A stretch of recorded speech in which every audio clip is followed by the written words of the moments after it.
Let's start with something that you guys don't know about, which are the Sogmians naming conventions. And this will open up the doors for us to explore a little bit more about the culture, the story, and the tragedy of the Sogmian species. Sogmians, they have very special name structures. Most of the only consortium species does, like the roosters that have first a collective noun and then their degree of enlightenment in the paths of their civilization, spirituality. Sogmians have their own unique name structure as well. And Sogmians names, they are formally structured with four names or four nouns, we could say it like that. The first one is the name that they are called by those who are his equals. So, for example, if you are a very good friend with a Sogmian and you guys are on the same level in terms of hierarchy in their society, Sogmian, something like that. That Sogmian, they will call you by their first name, which is usually the names that you see people using in core when talking about the Sogmian. Their names, they are usually very phonetic because the Sogmians species overall, they are profoundly, how do I say, when they speak their language, they don't have they understand each other much more through the sounds, the intonations, and the details of their speech than the proper words that are used. It's something close or akin to how the Chinese have words that are very similar, but the intonation, the tone, the emphasis, they change the way that the message comes across. So here are some examples of first names of Sogmians. Some of them you guys know. Some of those names, if you have read the lore of Star Atlas, you see that those names, they have appeared in some places, and they are very important for the overall lore. But we'll come to the heroes and characters of the civilizations later on. And the second name of the Sogmians is their generation. And here I'll share some symbols with you guys. So here I start my digression about the Sogmian species as a whole. For those of you who don't know, Sogmians, they are very complex beings. The Sogmian species, they had a long period of savagery. And this period of savagery was a period where, if you can think about it as the Stone Age of the Sogmian species. Sogmians, they are naturally stronger than human beings, and they are very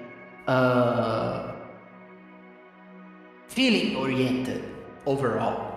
Like a Sogmian without proper training in the Grey Citadel, which is something that I'm going to talk about as well today, they usually are very, very feral, They have their emotions in their skins, I think everyone has that friend who is deeply passionate. When he's happy, he's super happy and he makes everyone around him happy.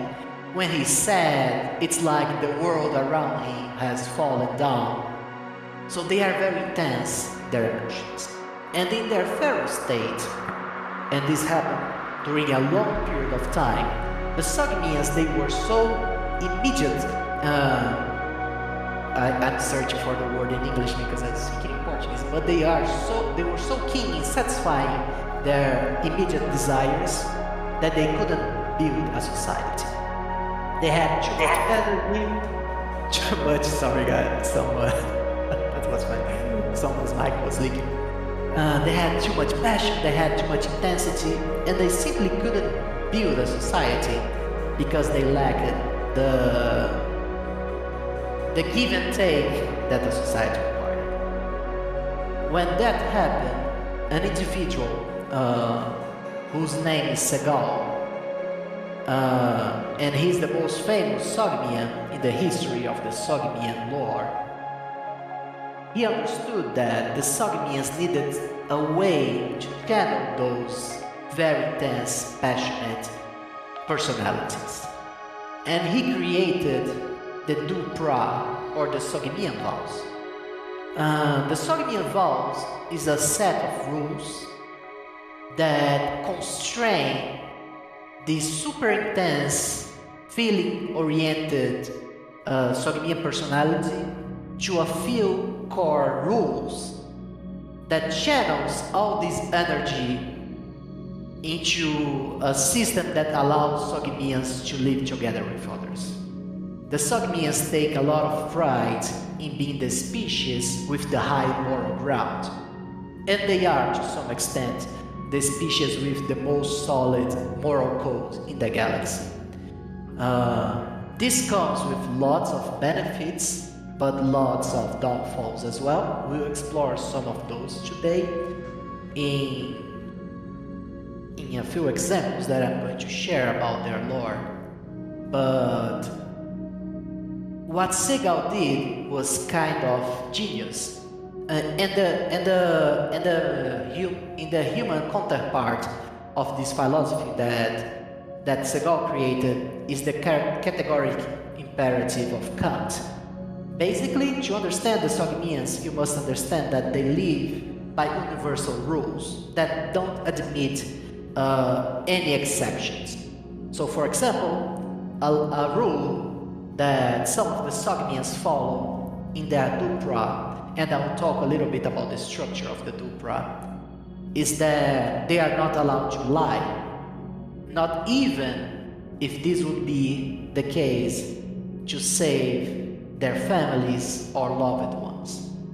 And I'll tell you guys that this came to bite the Sogmians during the Convergence War.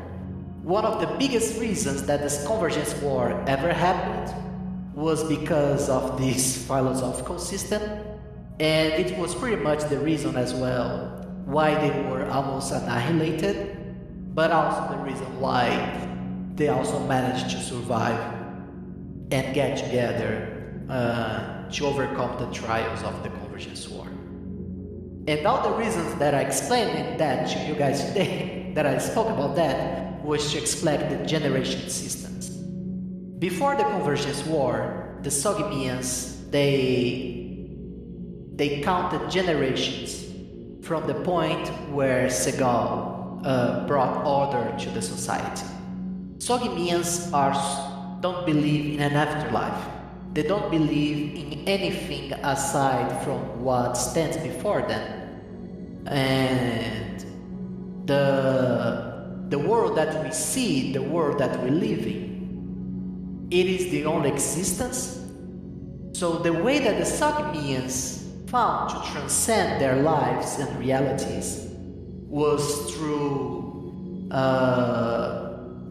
building stuff, was to creating beautiful stuff, to acquire fame, and to uphold those values of theirs, to be reminded by their own people as someone that was honorable, that was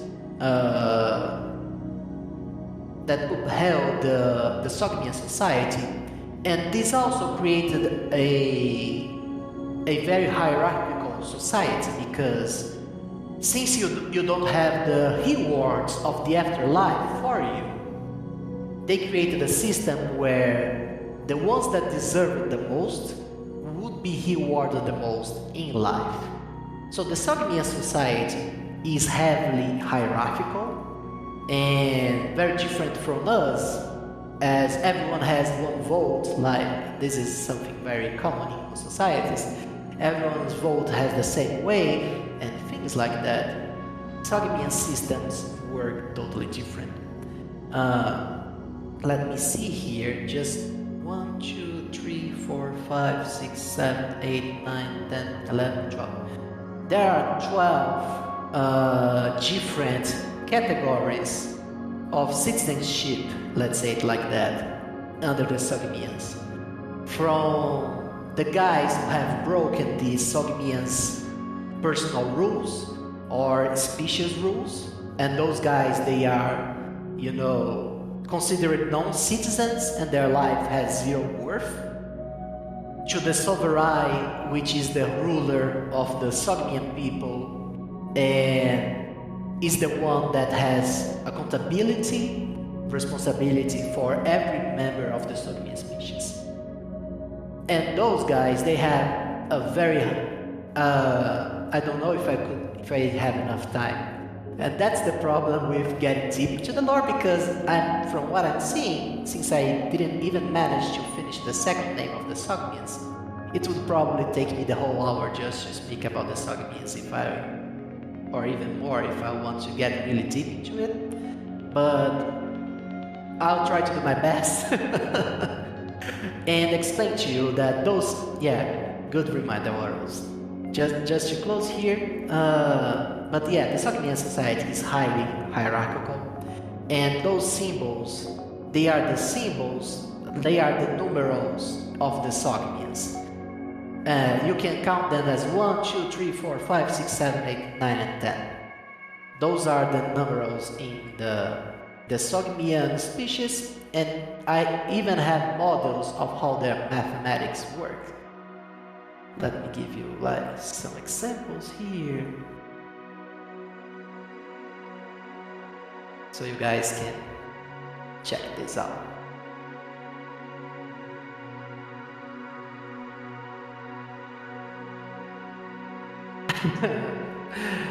We have, this is some alpha of how the Sogmian species work. But going back to the main topic, they are very hierarchical. They look forward to uphold the values that they have, and those values, they come in three main folders. First of all, there are the values of all the Sogmians members as a species, something that they need to uphold as a species. Second, they have the values of the house that they belong to, that they must uphold. And third, once they reach the maturity in the Sogmian society, which is the fourth social layer of the Sogmian hierarchy, they must create their own moral rule, which is something that they need to abide for no matter what, under the penalty of being declared a Dikpra, which is an honorless Sogmian, and losing all his rights as a member of the Sogmian species. This is something that I have mentioned before. Yes, those are hard numbers. Yes, and now you see why Puris decided not to write. Yeah, their references were pretty bad, because they only knew only species consortium members. But yeah, the Sogmians, I have spoken about this before. The Sogmians, they have this relation, they have this biological thing where they are very sensitive to pheromones. And what happens is that whenever a Sogmian betrays his personal law, he immediately let others know throughout pheromones. And some Sogmians say that they are so sensitive to pheromones that they can understand the mood and other things about another Sogmian simply by feeling the pheromones from the other members. It wasn't I who created this system, it was actually Danny, I think. But yeah, he did bad and he smells bad. Yeah, this is pretty much what a Sogmian would say. So yeah, so we have this society here in the Sogmians, and going back, see, I was losing track. But the second name is the generation. Until the Convergence War, the generations were counted from Segal to the current day. So, for example, the first generation was Segal, the second generation is Segal and the house leaders. I'll talk about the house leaders during the third name because the third name relates to them. The second would be their sons, the third, their sons, etc., etc., etc. For Craig, I didn't do this math. This was one example that Danny left me. So I don't know if his math is right. I just copy and pasted. So don't take me accountable. And I'm really bad at math. So, but I'll check this later and talk to him. But what was I saying? Yeah, the generations. So what happened during the Convergence War was the worst event in the history of the Sogmian species. Sogmians had a very, very bad event. After Segal, a few generations, I think it was 5 or 6 generations later after Segal, one tyrant got power in the Sogmian species. His name was Vega, and you can read more about this lore in the Vega Falls sector in the Sage Labs tab. But a very brief summary of what happened was that Vega was a member of the Akarma house, one of the previously one of the Sogmians houses, and this house they had a very unique moral rule, which was embrace your emotions.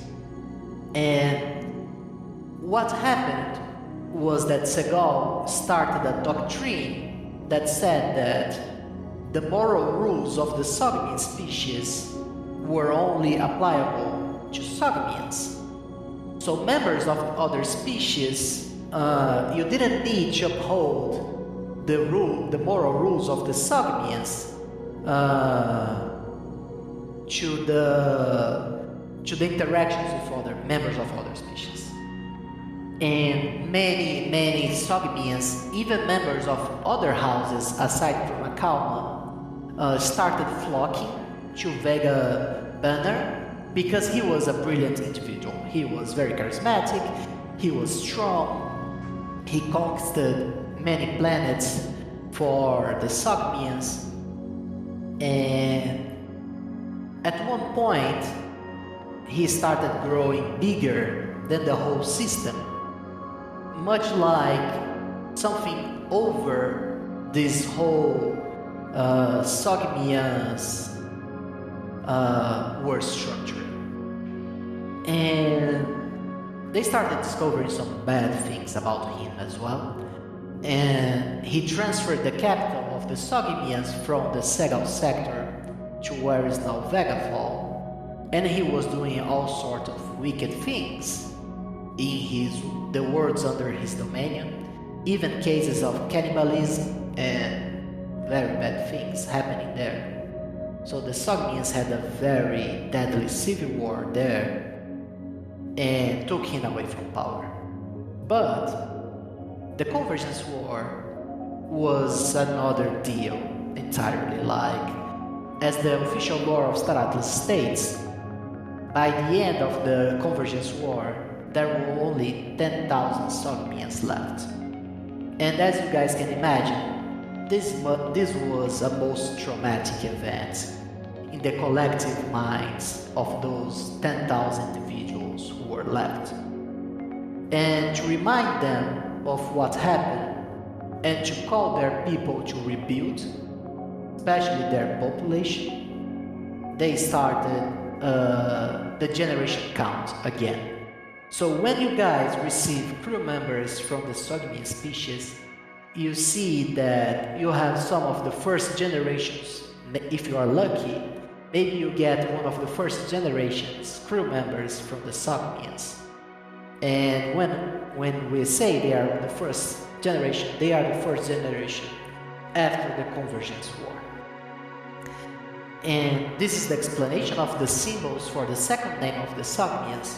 And the third, and for most Sogmians, the most important name, come from their houses. This is something very important for every Sogmian. The whole society, let's say, of the Sogmians rests under the division into houses. As you guys can imagine, Sogmian people, human beings like us, they are already very different. And the way that we manage to live in society is that we find affinity groups of people who think like us. And this serves as a break and something that allows us to communicate with other groups, other bigger groups, let's say it like that, and form an unison of shared values and concepts and visions that allows us to live in a big society. Just as a side note here, one of the signs of the collapse of a civilization, of a country, of a political order, is when the populations of that territory can't share things like what is true, what is not, what is right, what is wrong, what are our values, what should we defend, what we should fight for.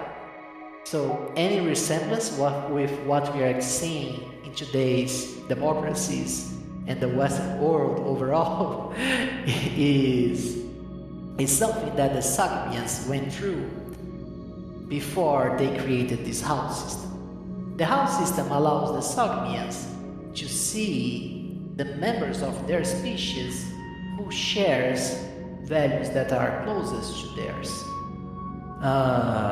I'll share here just the different houses that the Sogmians have. And each one of them has their own motto that comes from their founders back into the civilization of the Sogmians with Segal. So each one of the Segal's companions, they created a different house, and each one of them created different mottos to different Sogmians relate with. So when you have your Sogmian crew member, you have first their name, second their generation, and third the house that they belong to. And the Sogmian system works. They have a very unique society, social engineering, let's say, on how Sogmians join different houses and participate in their public lives. What happens is that, first of all, the Sogmians have an infancy with their families, but then they join the many different training facilities, which are called the Great Towers, where they train under the leadership of members of the 6 different houses. I know you guys see 7 houses here, but Akala was banished after the Vega Fall situation. So the remaining houses, they train together, all the Sogmians, when they become teenagers, something like that, for human, let's say, ages and standards. And the Sogmians, they train there. They are tested in various different areas, such as combat, everything that a warrior race like theirs would be trained. They have formal education, they understand their values of their civilization, they learn about each one of the houses, and then, if they pass the tests and are allowed to become a true citizen, they choose one of the houses, and the house chooses to welcome them.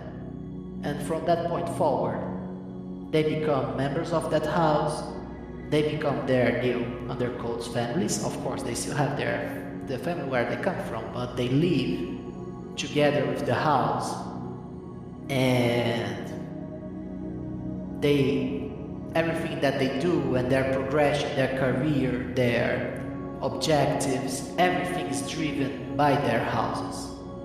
And they progress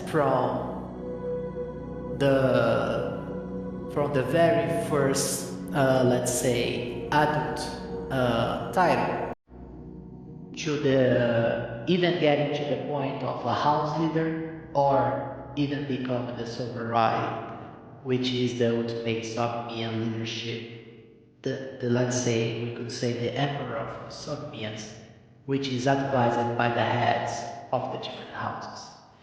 I asked him, he said that I can't share with you guys the names. Unfortunately, so far, because we're still working on those.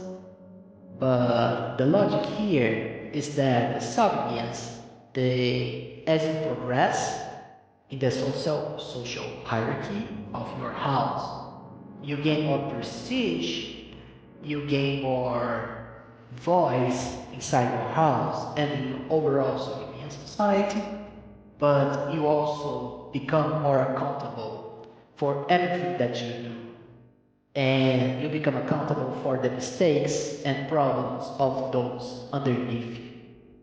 So this system is created in order to reward those who are providing value to society, but also to make them care about those underneath them, because he knows that he can't ascend if the ones under him are underperforming. I think this gives. I think this is a brief introduction about the Sogdians, and I would like to know. My throat is a little dry now, but I would like to know if you guys have any questions about Sogdians. If we can move on to other species, or there's anything in particular you guys would like to talk about Sogdians.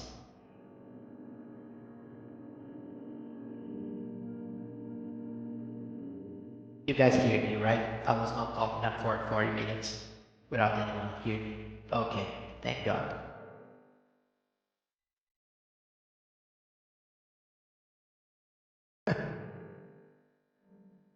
Just a second, guys. Uh, so yeah, this is an interesting question. What Elgnar is asking, cuneiform is a type of drawing, or writing, we could say. It's something that all human civilization have as well. And to be honest, Danny was the one that devised the system for the Sogdians. And the reason why I think they still use it is a reference to Segal and their species story. You know, like a symbol that represent their civilization history and the way that it's like a memento from the old civilization's days of the Socrates. That's how I interpret it, but I can ask then if there is any other reason. I always ask, can Socrates change houses after they grow up? No. It is very taboo for the Sogdians to change houses. Like, something very extraordinary needs to happen for this to happen. There was cases in the lore which it happened, but just so you guys know, for a Sogdian to change his house, he would need an authorization from the very head of both houses. And there are very few cases where the heads of two houses would agree to let this kind of transaction happen. It happened before, there are precedents, let's say, but yeah, it's not a thing that happens very, very commonly. And the heads of Sogdian houses You can think of them as, I don't think we have a good representation of that in our current human order, but let's say it would be the leader of the European Union, because each one of the Sogmian houses, they hold massive territories, even outside of the Sogmian homeworld. They are very powerful individuals, so they are above the level of a president or a king overall, you know? So for you to get the attention of those beings, and even more the favor for them, you need to be a hero of unparalleled background, and there needed to be a very compelling reason for them to have you change the houses. Was there a special first contact event between Sogmians and humans? And Funcracker also asked, and how was it with the other alien species? I didn't write about that yet. This is something that has been bugging me, because I feel that we need a story to tell this. And this is on my to-do list, let's say it like that. Right now we have many things to do as we prepare crew members coming and things like that, but it is on my to-do list. Something that I was thinking about was to create also a list of codes on how each one of the species in Star Atlas view other species, like for example, how the Sogmians see the Miaris, how the Miaris sees the Punabs, and things like that through codes. I think this is an interesting way to give you guys more, insight on how the different species of Star Atlas perceive each other, their opinions, their affinities, and their, problems with other species and things like that. I'll do that, I promise. I'll take some time in the future to do that.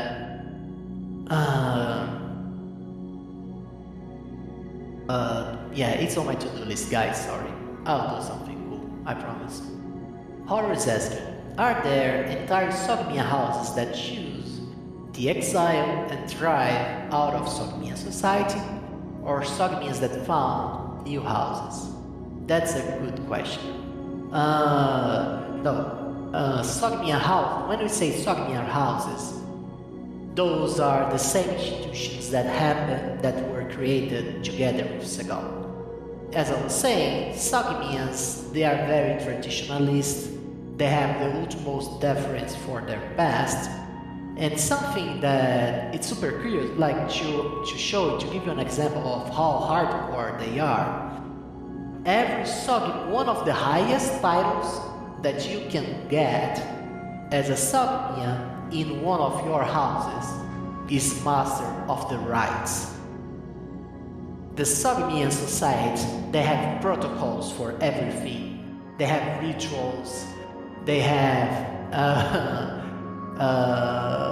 what's the word that I'm looking for? Etiquette. Like they have ways, ceremonial ways to do things. And to be the master of the rites of your house is to be recognized as the authority of the rites of your specific house. And this is very prestigious because they have a book with thousands and thousands of rites that must be done on each occasion. So when a child enters the Great Citadel, there is a specific ceremony. When the Sovereign comes visit the house, there is a special ceremony for that. When the Sogmian ascend to a new hierarchy, there is a special ceremony for that. They are super focused on that, and they respect that because they feel that this gives the whole social experience of being a Sogmian more value. And this also brings them together in uniformity of thinking, and overall it uses them. They use this to also quell dissidence and diversion on the principles of the whole Sogmian space. So the idea of a Sogmian house exiling itself, it's something that doesn't go through a Sogmian mind. Like if you ever talk to a Sogmian and suggest that to him, he'll look to you like there are two options, right? First, he would say that you are an heretic and go after you, or they would say that you are a madman and go away from you. You know, this is something that doesn't go through their heads. And for example, and just to build on that, things like hypocrisy is not something that the Sogmians understand, because everything that they say they are going to do, they do. So they discovered that with humans and mirrors, and that's one of the reasons why Sogmians have problems with buds. This happened more than once. That happened in the Convergence War as well, but I'll leave that at that because that's a totally different story. Could some houses fight with other races against another Sogmian house? No. This is one of the main, let's say, teachings of the Sogmians, that the houses shouldn't fight against each other. Sogmians can have conflicts between them, and there are some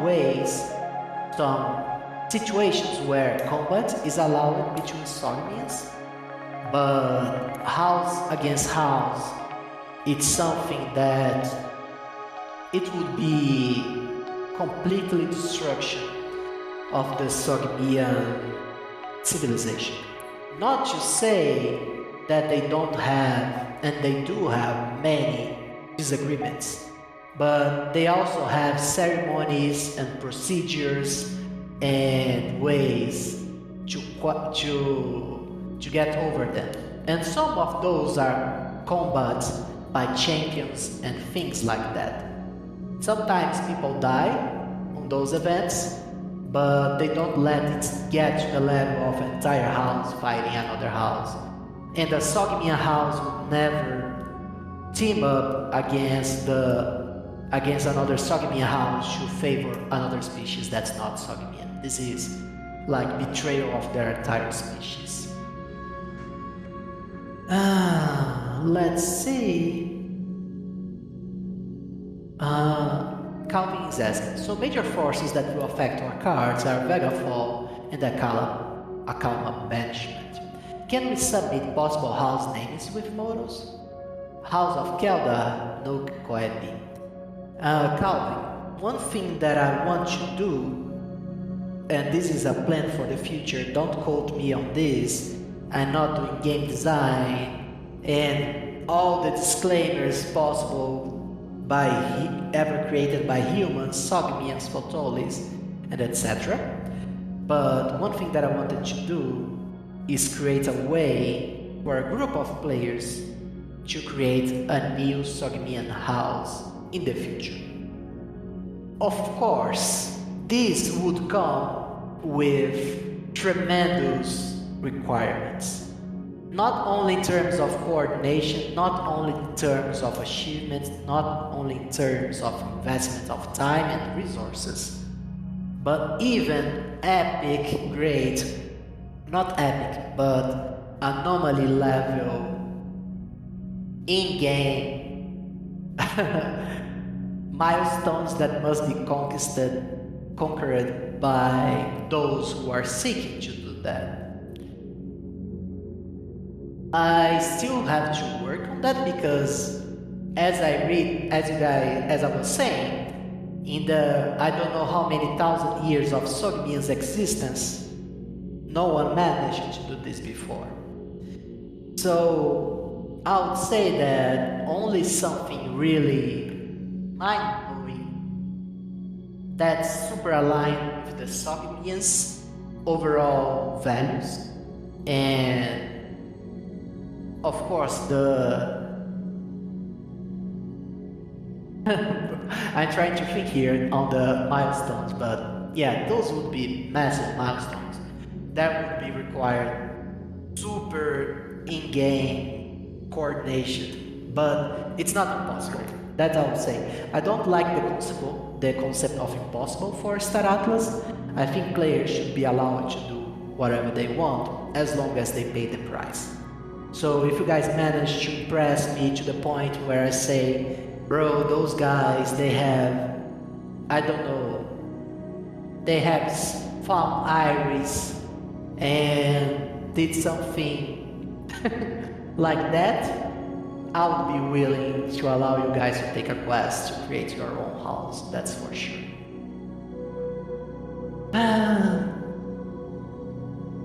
Is there a copy of the Dupra somewhere? There is a writing of the Dupra, yes, it's not done. Another thing that's on my shameful long to-do list.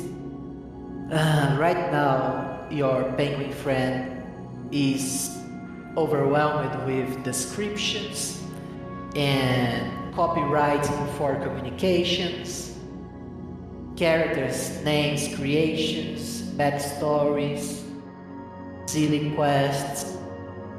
It's an endless list of tasks for a humble penguin, but I'm fighting, trying to get all those done. I think my agenda will be a lot better after we finish the crew backstories, which would take a while, but yeah.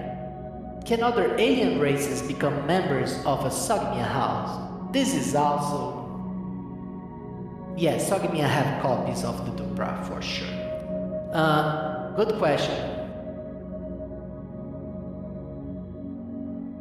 That's a great question that you asked from Gregor. I'll talk about that. Let me answer Shadix here. Can other alien races become members of a Sogmia house? Yes, but also under very unique circumstance. It's easier than changing houses, but the member of that race, any race that wants to join one of the Sogmia houses, they need to be accepted by the head of the house. And the head of the house only accepts someone that does something that's remarkable, beneficial for the house. And the Sogmian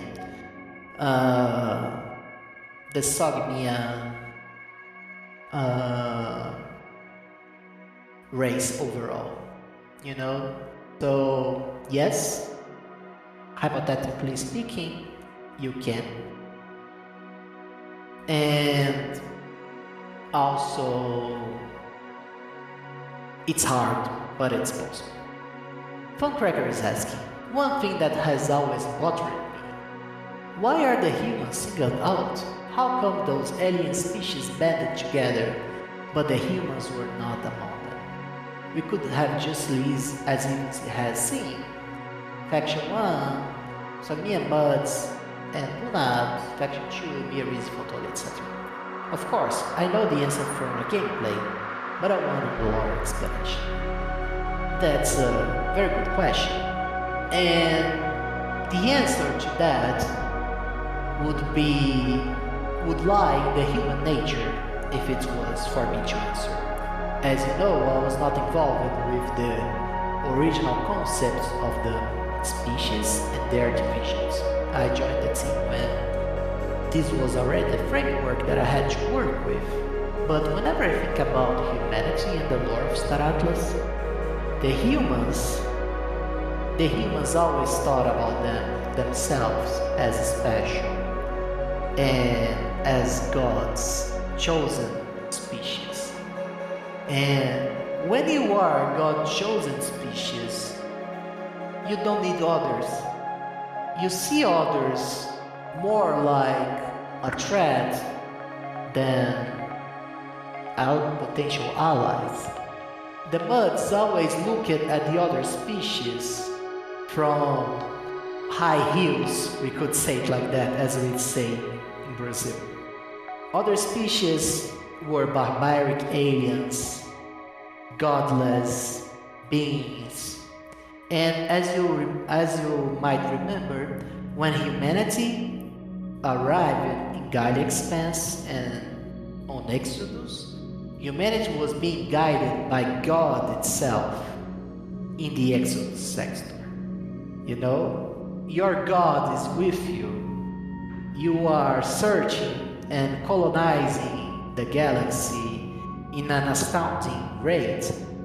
So others are stones in your way. They are not. They might be helpful, but they are not worthy enough to be your allies, you know? Your allies is someone that you recognize as in the same level that you are. And humanity, until the Convergence War, they thought that they were the strongest species by far, even when you accounted the many different members of the Uni Consortium. And for a time, they were.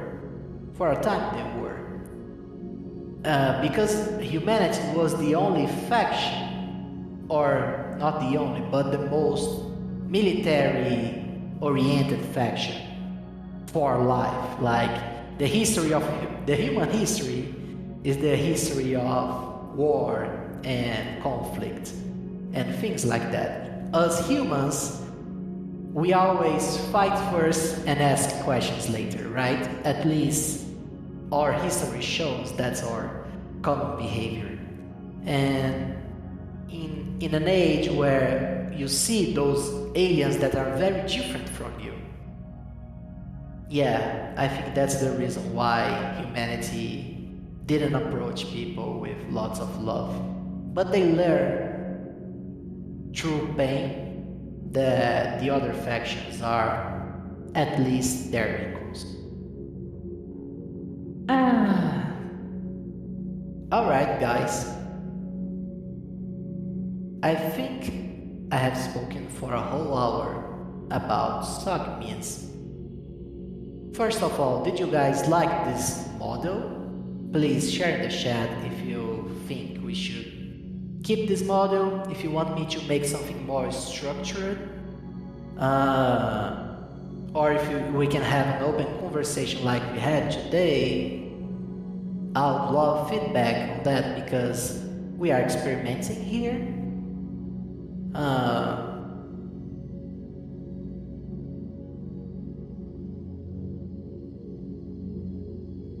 Yeah, I really like it talking about this. I mean, I feel we need this because it's easy to lose track. There's so much going on in Star Atlas that's easy even for me to forget that I'm not talking with you guys enough about lore. So I really want to keep doing those meetings, not necessarily every week, but maybe bi-weekly or even once a month if it's not too much.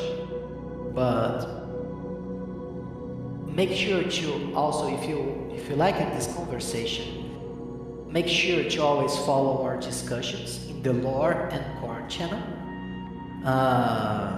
We have, sometimes I drop small things like entries from the timeline of Star Atlas, and there will be a few episodes of our conversations here in the Lore Keepers about the timeline of events. This is like my biggest work here in Star Atlas is this timeline. It has, or it should have, it will one day hopefully have all the major events of Star Atlas lore there, and we'll make it public for you guys once it's ready. But yeah, I really like it, sharing a little bit more about the Sogmians. And I think I wanted to talk about more species, but yeah, I when I start deep diving, I lose track of time. So, but it was good that we managed to speak. So, like the basics of what is a soggy I think it's more clear now.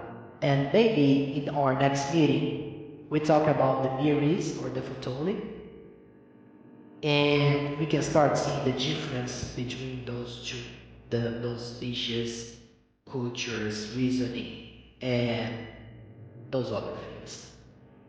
I don't really, I will answer this question, but if I answer this question right now, you guys need to promise me that this answer won't leave this chat, because I'll deny that I ever said something like this. I I would get fired, but yes. The answer is yes.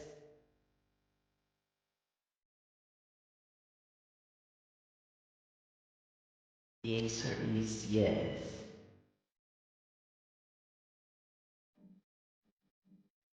Some will be more rare than others, but yes. Ah, yeah, this was cool.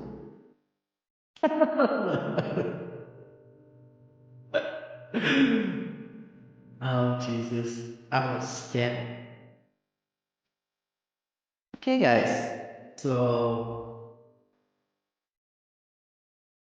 I think this is it. This was our first Barkeepers meeting.